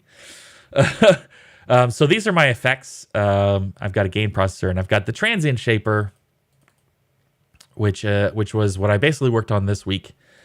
And recreating the, here's all the parameters that I had. And the processes, down here, the process, with my new array buffer operations library. So yeah, it's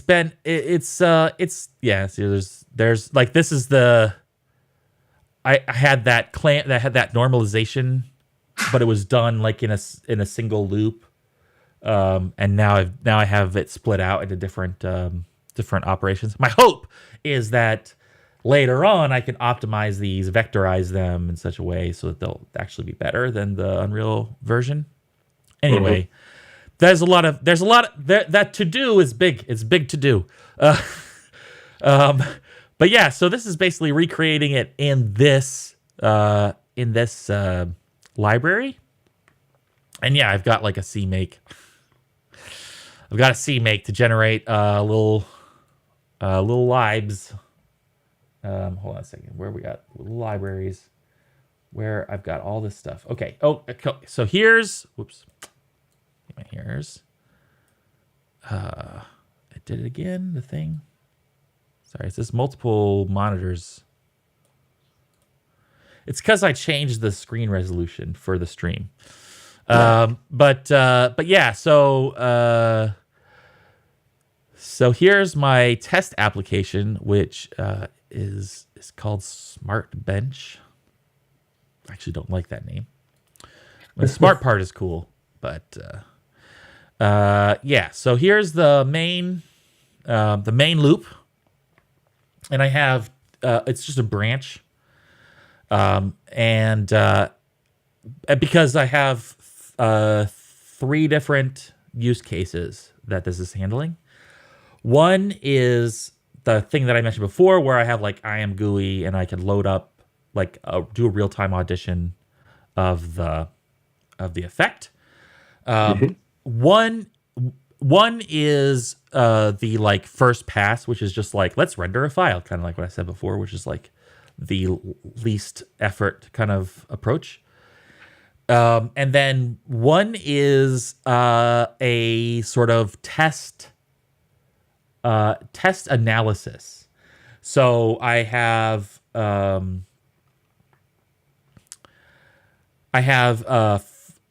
file of test cases described in JSON, and then it loads that file in and runs tests that take in a starting sound wave, processes them with specific parameters, and then does like a basic energy comparison, I guess you could call it, between the output, the rendered, the processed file, or the buffer, I guess you call it, the processed one, and a reference file. So it's basically allows me to have like regression testing effectively, right? On like if I change how the transient, like I change the timing constant, for example, on my transient shaper, that, or if something affects that, then it would pop up as like an error, because there's like a significant difference between the reference processed version and the new processed version. Mm-hmm. So that's the split out here, and it's done with a render or test arguments getting passed in, and the bless one is like if you want to create the like a blessed version of the test result for the reference. So renders a reference file basically, and then if none of those go through, then it'll run the GUI version, and this is using IAM-GUI. There's a lot of learning about stuff that I didn't know about when I was laid off. Yeah, I mean it's tricky stuff. Like sometimes you get so comfortable with a framework that you don't really understand what the low-level stuff is because you've never had to worry about it. Yeah. So here's the main loop for the GUI, and then here's the actual window that this is actually copied from the like their demo, their DirectX 11 demo or something like that. And I've just sort of commented out their like demo, their demo windows. Like this one, I think, is the demo window. But it's just this is for my own internal testing. So I don't need, it doesn't need to be pretty. But yeah, so let me show it so we can see. Watch it crash. Okay. Tech demos. Right. I mean, it seems solid. I think this is a step that people should definitely consider when they are building any DSP framework, is tests are at the heart of it, because you will not hear, you think you'll catch it, you think your ear is good enough to hear it, and it isn't. The more subtle effects that you go, the more that you try and do this late at night, the more that you're tired when you're testing and you're just focused on something else, you'll miss little things the way that they sound. So any way that you can support yourself with some test framework without, going overboard to the point where you like can't submit code without running all the tests. Something I know some people like working with test-driven development that way, but this feels like a really solid first step. Yeah, and I think the test thing was something that made sense later on, because what the real thing that I wanted was to be able to just actually test it myself, right? To be able to drive it without having to like implement a Wwise effect or an Unreal processor, or like having to go into anything else basically. And in this way, the way that I have it set up, I've got like a batch file I just hit, and then it spits out my libraries from my core library, and then links the latest up with because I wanted to do like distribution style. So I have this actually receiving the distributables effectively, and then working from those. And so trying to mirror as much as possible the like process from going from my library dev into the audio engine space. And so that's kind of how it started out. Anyway, so here I've got the drum test sound, and it can loop, and I can do some basic, transport functions. And then what's cool is that sort of like get parameter set that will spit out. It's just all floats.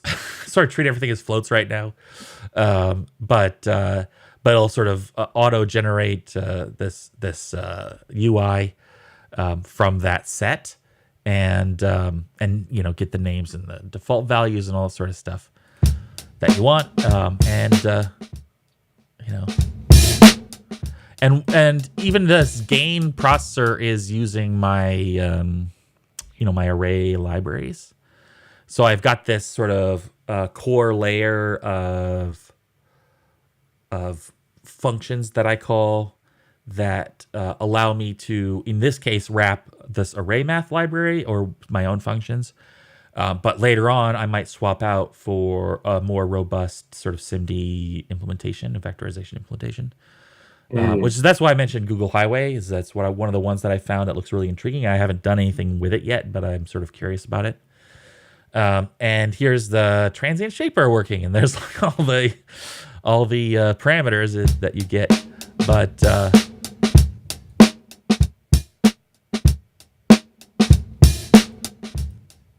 yeah, it's a lot nicer than having to open Unreal and load it up and hit play and yeah.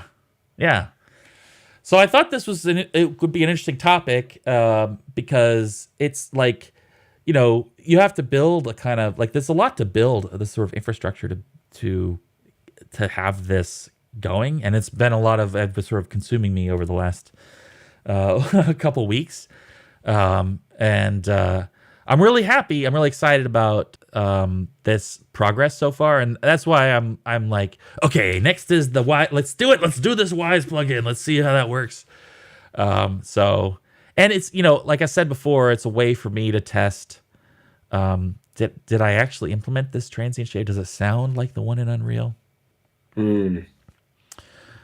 So yeah, that's basically what I've been working on this last couple weeks. Yeah, that looks really solid. I think it's a good choice to do the I'm GUI in there as well. It's like no frills. It's great. Yeah, I think a lot of the systems I usually use for these is just like HTML pages, but this feels like a nice low cost entry point. Shows you exactly what it's doing. It's got all the numbers. It's nice and clean. So yeah, it's tricky. Like you said, the things that you have to build. There's a lot of bits. No matter what you want to do with it, there's so many bits. And you're just going to pay for the time somewhere, I suppose, because you're either going to not build these bits and then need to open Unreal and Wwise and everything else every time. It's like friction all the time, right? Yeah, and I know that there is, I know that there's a CLI version of some parts of Wwise that you can run, and I know Fmod has one as well, but. I suppose there's still like some element of testing there to make sure that it's working. When it comes to like SIMD, I don't know. I know that there's some platform specificity there for like how the optimization works, like which flags you pass for what level of optimization. It's like by CPU architecture. Yeah. So it's really a mess. Yeah, so it's like it always scares me a little bit when I look at like if I don't have the platforms, what it looks like. So I feel like the test side of that at least could alleviate some of that. I don't know if cloud compute is potentially like an answer here for you, where you could partition a machine online and then run these tests on 10 architectures on some partitioned machine. Is that something you've looked at? So I haven't looked at. I think that's a good idea. So I've looked at something similar, which is you can do a cross-platform compilation on like GitHub Actions or something like that, GitLab Actions. Mm, So I looked at a couple like the places that do continuous integration can will offer stuff along those lines where it's like, oh, let's do multi-platform compilation and do these actions and all sort of stuff. mm. But I've heard that those get like kind of get expensive real fast. Yeah, that's exactly what happened to me recently. I tried to get a CI/CD pipeline working with my plugins, but because I'm shipping so many modules, you only have, I don't know, 200 builds or something a month, Right. and I could pretty much blow that in two Git commits. So Yeah. it's like I either pay for this really big hit on top, which I just felt like there's got to be a threat level that you need to investigate some of these. Like if I'm not making any money from the plugins, I don't really want to be paying $60 a month or something Right. in tests and be like, oh yeah, they're still working. It's like, yeah, cool. That nobody cares if they're still working, so it doesn't really. But yeah, that's definitely something. There's some things where you're like, well, maybe I can just load up a virtual machine Yep. and get something very similar. But yeah, the CPU architecture thing is a whole other ball of wax. So Mm. I don't know. Yeah, hey, in the chat, you at home, all three of you. If someone could solve the problem, I feel like there's probably an investigation here for something to help. Like I would love to have a checklist of what you actually need to support any of Right. these things, because I feel like Yeah. we're all like learning it every time. Yeah. One of the things that scared me when I was working at Respawn, we worked on some Wwise plugins, and the Duncan from Lion's Head, who's Yeah. like probably the best. I think he's the best programmer I know by a lot. Duncan's Was awesome. he's just a monster. He's so good at what he does. He's like laser focused and able to.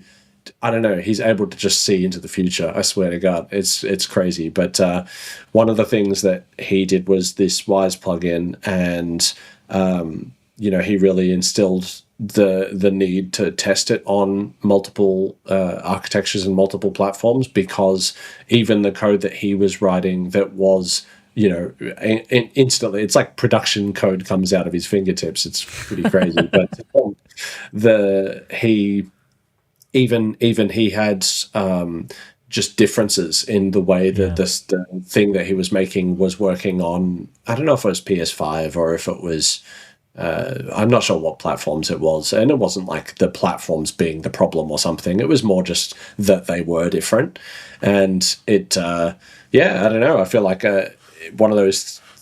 If there was maybe there's a business idea here for like a petition service that could just spit out benchmark data and let you know that there was like a validation service for different Yeah. platforms, and then it would like torch the files or something and not store anything locally. Like it really feels like there would be, if there was something that let me know that like, hey, the SIMD operations for this archetype has this thing happening or something, because otherwise it really just feels like you ship until someone complains, and Yeah. then you try and work it out after that. I know that we have and we've got a lot of different frameworks. I'm not part of an operation at the moment at SwedeTech for working on testing on different platforms, but we do test on all the platforms. And we do have a pretty robust test framework, and it's lots of Unreal Insights tracing and stuff like that afterwards. So the working in the Unreal side of it, where we operate, has a lot more of the safety of like you mentioned, like the audio engine will also already tell us if there's a problem, because it's built to work on all those platforms. So choosing to do it outside of the Unreal Engine, which we still need to work outside of it for a lot of libraries and things. it doesn't feel like there's a clear path for like what are the things that I should even know about before I try and do them. I feel like there's probably a low level thing where someone knows this from like a driver level thing, Right. but yeah, we just don't know that yet. Yeah, it's kind of daunting if you're a solo dev, is it even a space that you can confidently deliver in? One of my friends runs Submission Audio, which is a plugin company that does started out doing contact instrument basses for like metal and punk rock and stuff like that, and then moved into the plugin space. And I talk with one of the owners all the time about these really niche little things. He's a great resource for talking about plugin development. And one of the funniest things that he was explaining is we use the Juice framework, which is like a pretty established framework for audio plugins. And he was explaining how the prepare to play method runs at different times in different DAWs. And so you get this problem with like it works great on Logic or it works great on Pro Tools, but doesn't work in Reaper, or it runs 100 times more often in Reaper than it runs in somewhere else because like prepare to play runs before every buffer or something like that. And you sit there going like, yeah, this is just not something I ever thought was going to be a problem. And it turns out that it's like this massive problem because you need to like work out what DAW they're using and then try and run or like restructure your DSP so that it runs it at the right time. And middleware and stuff like that is kind of the same problem. I feel like I haven't had a lot of problem writing DSP in Wwise, but profiling it and working out where the cost is a lot more difficult, because the profiler, I think, in Wwise is more about the CPU cost or the DSP cost, and not necessarily about like some memory leak that's happening somewhere, because they're they're hiding the actual profiling. Like when the last time I was working in Wwise, we were making sports games and we had built an entire separate profiling engine instead of using the Wwise profiler, because the Wwise profiler was like kind of hiding the performance of itself, because it's profiling itself and it's profiling all of the things that it does, but there's not something that needs to profile it. So it's like if you look at the cost of it, it's just like some question mark, and then you open Wwise and you look at the profiler and it kind of makes sense, but the cost of Wwise doing those things isn't exposed. So it's really, really tricky space. Is it? Do they not have like, so like one of the things in Unreal is you have these sort of macros that you can inject into your process space to add tracing capability, and so that you can profile things like outside of the normal architecture. And I feel like that is really sensible, especially if you're expecting people to extend your product. Does that make sense? Yeah. I think Wwise, I mean, like the experience I have with Wwise is for probably being a user more than extending it. I've used source code in the past, but it's not something that's available for people unless they buy it. So I don't think that it's there to necessarily be exposed and worked on unless you're a bigger company, because it is quite pricey to get the source code, or it was. Maybe it's changed. Yeah. But it's not open source for that, and I think from what I remember, you would put your own processing flags around those methods and profile there. That's not to say that Wwise profiling isn't good. It's more like, I think you can consider it sort of profiling while in editor, if that makes sense. It's like it's kind of right, but it's also kind of wrong depending on what part of it happens. Like, if you profile in editor in Unreal, like everything's on the game thread, and that's not actually what will happen when it comes to a build. And so then ideally you should profile in the build because it's closer. But then even profiling in development, well, like technically there's still more optimization that's going to happen, and you don't know what's going to happen. Like, how many of us have had problems where only in a build a certain sound doesn't work, and it's because like it never got packaged in the first place because there was no references to it or something weird like that. So it's a little bit tricky, but I think that's why tools like this or CPU timing tools. I know on Mac, Xcode has a Insights-esque profiler that I use all the time for it. I don't think that there is one in Visual Studio, but I'm sure there is. There's 1,000 things in Visual Studio or Rider or anything that do have that. So performance profiling is I suppose that's probably a separate thing than what we're talking about of like, does it actually run and sound the same versus could it run faster, do stuff, Yeah, but if we're talking broadly about testing, then I think that it counts. Like, it's definitely something that you want to be able to see if that's happening, especially like you mentioned, memory leaks. If you've got something that's leaking, then you want to know about it. I remember a really funny experience when way back in 2017 when we were getting ready for GDC. And we had partnered with Valve for the Steam Audio and Unreal, and I was trying to build a demo for GDC, and it was real hot. Like, it was like we were getting like updates. We were meeting basically with the Unreal integration dev at Valve on the regular, and I remember finding a leak because I had an out of memory crash, and I was like, well, how is that possible? I have a beefy dev machine. That didn't happen out of nowhere. And so I remember just running it with like Windows Task Manager, like in the background. Yep. And like, oh, we're allocating 2 gigabytes of memory every Pi session, And it's like, it was like a auto error where like it was doing an auto, but it wasn't like an auto ref or whatever. And it was like just copying the whole Steam engine every single time I called Pi, and never releasing it. Perfect. But it's you want to be able to float those up in audio. I don't know, like, we deal with a lot of small things very fast, so I don't know how long it would take to sort of observe that behavior. But that's the thing with soak testing, right? It's like sometimes you just want to leave something running for 6 or 7 hours, like leave it running overnight and see if it crashes. And usually it will crash because usually you have missed something, at least in the earlier stages of development. It's very easy to move quickly, implement new features, and just miss a very small allocation that goes out of memory. I mean, you mentioned, working with the standard library.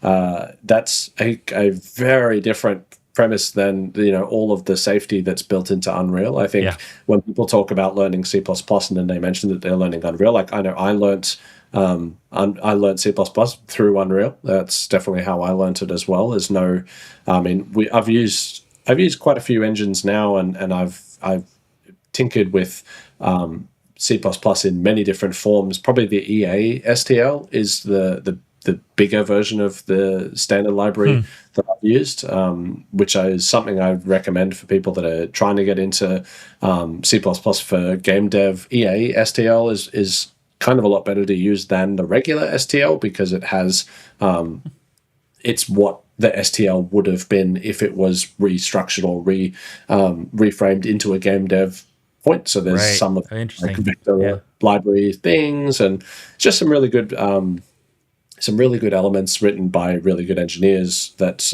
I think is worth checking out as well. But it's a little bit scarier, I think, when it comes to memory. You do need to like know what's happening, whereas the garbage collection that's running, you're a little bit more on rails in Unreal. Like there is safety for checking things for the most part. Sometimes it still happens, but you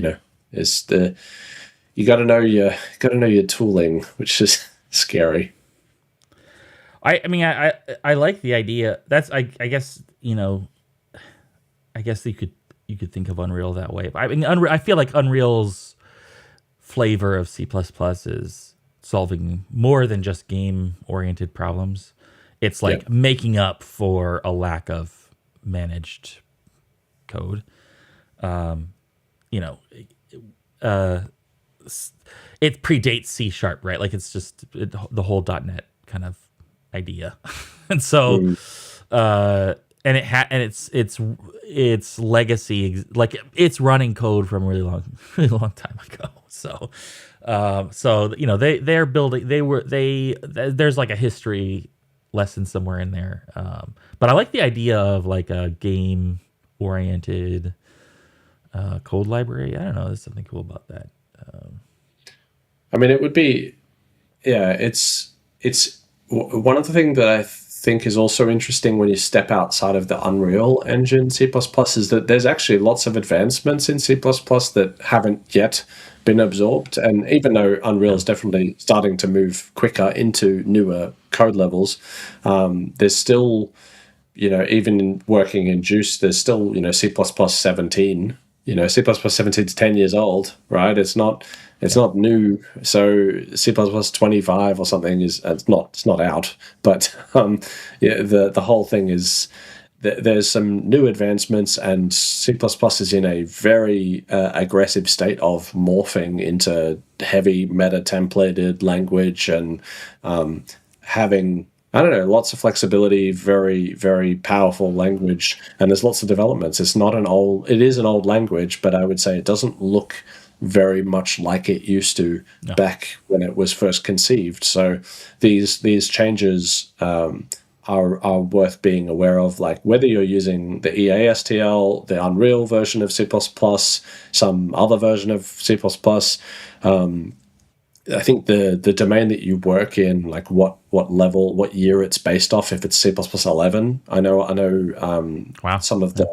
Some of the old code that I worked on for, actually I wouldn't say what engine it was, but some of the games that I'd worked on for pretty big studios was based on C++ 11, which doesn't even have smart pointers at that point. So you really need to be aware of it. And I think assuming the memory pattern of any engine or any game is fraught with danger. So working out what it like from a standard library version is a very strong way to base your understanding of what's actually supposed to happen, especially when you mention stuff like thread contention or atomics. It isn't all just free and like pumping the message thread 100 times a second is a way to get really sluggish UIs and having controls that don't look very responsive as well.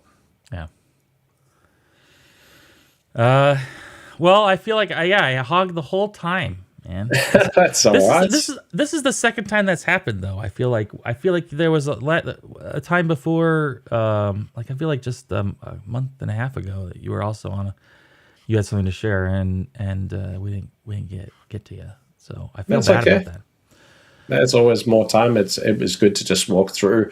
It definitely gave me some ideas about my own testing framework, because at the moment I run headless CLI stuff, but I think having a little visual display, especially because a lot of the headless stuff I have dumps out like a CSV file of compile times and operation times to try and work out like what are the really heavy modules, because my modules range from everything of like really basic, I don't know, Spring Reverb all the way up to like multiple FFT things. Right.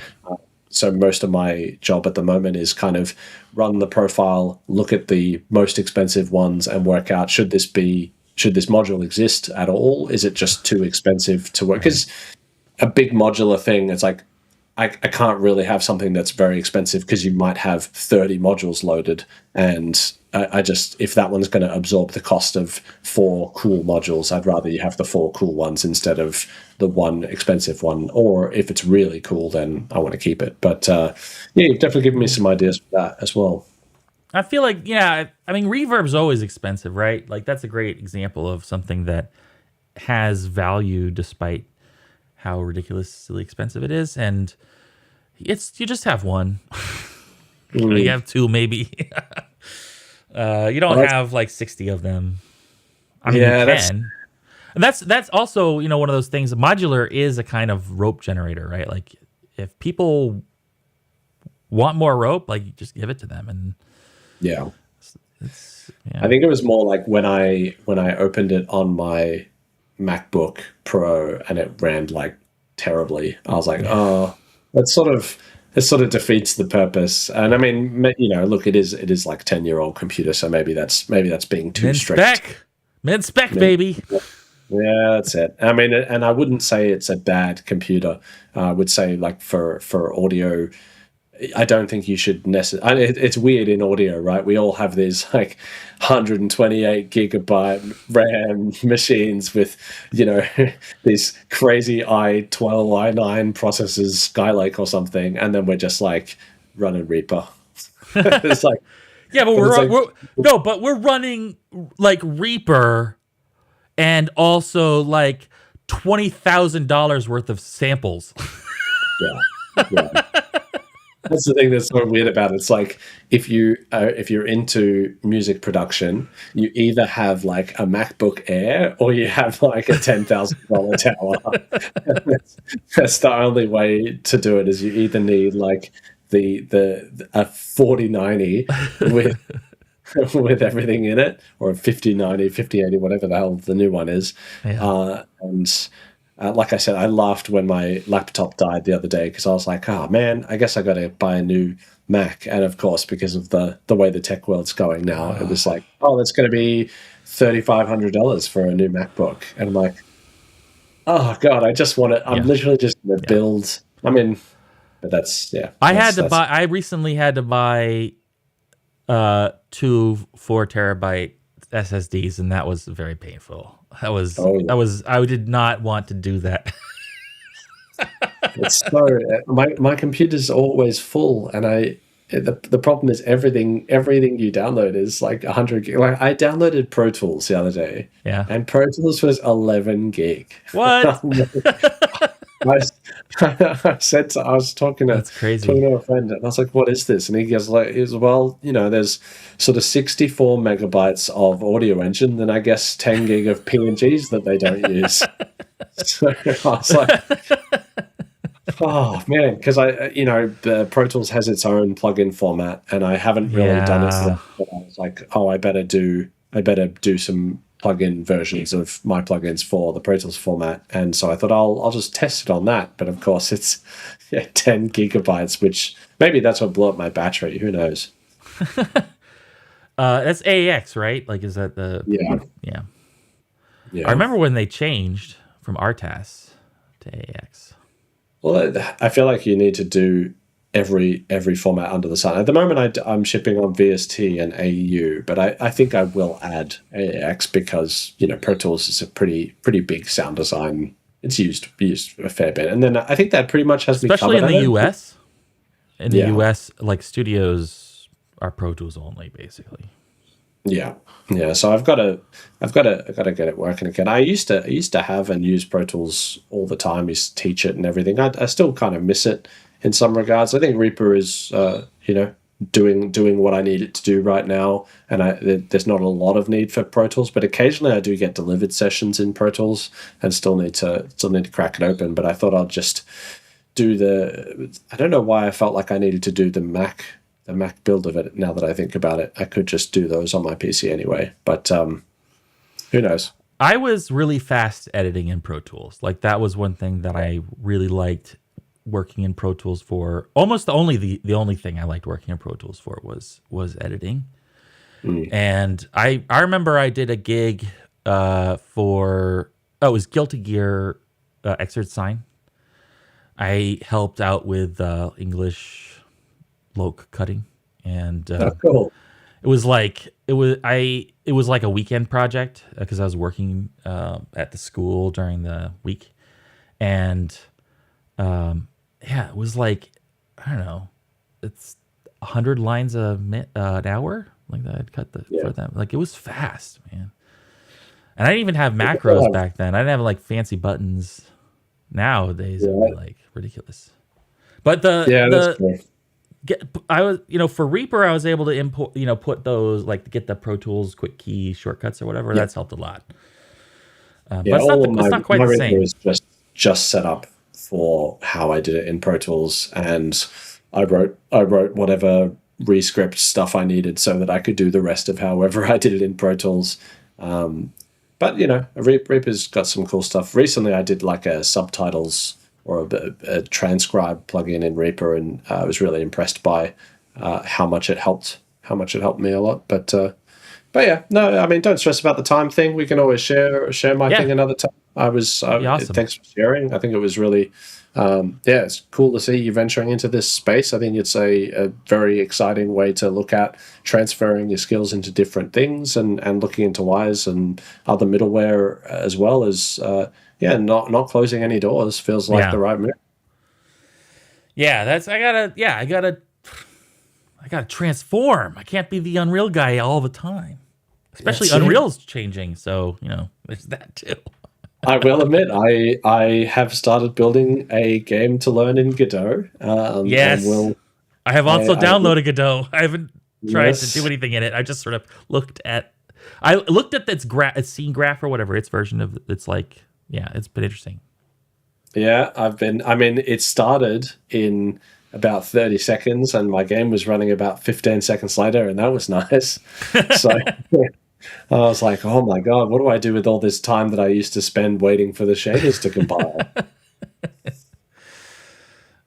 So that I've enjoyed a lot. That's been really fun. But I guess we'll talk about that sometime. We should, I hope we do a Godot thing. I remember Anna was talking. I think. Yeah, Anna's got some good Godot experience. I've been brushing up on it just to see what all the fuss is about, and I can see the fuss. I think it's cool. Yeah. So something to look forward to. 3 people out there. Cool. Well, thanks for hanging and chatting with me, and I'm excited to learn more about what you're working on. Hopefully we'll get to it in the future. Absolutely. And thanks to everyone who stuck it out while we talked about array math. Woo! And I hope everyone has a really awesome week and beyond. I mean, it's okay if you have an awesome week after this next week, but I am only come in for the next time. The next time we wish you another great. I can't have you just like done. You got to come back for more week blessing. That's it. Yeah. Sometimes your sugar got delivered, and today it got delivered, and next without us it doesn't get delivered. All right. Bye. See you.